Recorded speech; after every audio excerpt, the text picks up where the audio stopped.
आधीच हाऊस आणि त्यात पडला पाऊस अशी काहीशी स्थिती मुंबईच्या महापौर ऋतू तावडे यांची झाली आहे। एकतर भाजपला मुंबई सांभाळता येत नाही आणि त्यात महापौर पदावर ऋतू तावडे यांच्यासारखी अतिशय अननुभवी व्यक्ती बसलेली आहे। 2 दिवसापूर्वी त्यांच्या पाहणी दौऱ्याच्या दरम्यान एक व्यक्ती मॅनहोलमध्ये पडली। खरं तर एवढी गंभीर घटना घडल्यानंतर त्याची तात्काळ दखल घेत संपूर्ण मुंबईतले मॅनहोल व्यवस्थित झाकले आहेत का आणि प्रशासनाकडून त्यावरची अंमलबजावणी झाली आहे का यावर काम करणं अपेक्षित होतं। मात्र असं करण्यापेक्षा जी घटना घडली त्यात काही षडयंत्र आहे का असा कुठला तरी अजब तर्क लावत त्यावर चौकशीचे आदेश वगैरे देत आपण कसे अहम ब्रह्मास्मी आहोत हे दाखवण्याचा प्रयत्न करत राहिल्या। 2 दिवसामध्ये 3 लोक मॅनहोलमध्ये पडले।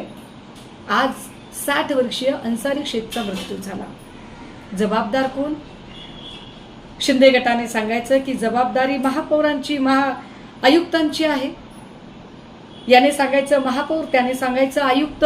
जबाबदारी ज्याची असेल त्याची असेल। महापौर की आयुक्त हे तुमचं तुम्ही ठरवा। परंतु सामान्य मुंबईकरांनी ऐन पावसाळ्यामध्ये जीव मुठीत धरून हा प्रवास कुणाच्या भरोशावर करायचा याचं उत्तर सरकारमध्ये बसलेल्या तुम्ही लोकांनी द्यावं लागेल। कारण ही जबाबदारी तुमची आहे। पहिल्याच पावसात जर मुंबई अशी तुंबली असेल आणि इतक्या दुर्घटना घडत असतील तर पुढचे 4-4.5 महिने कसे जाणार।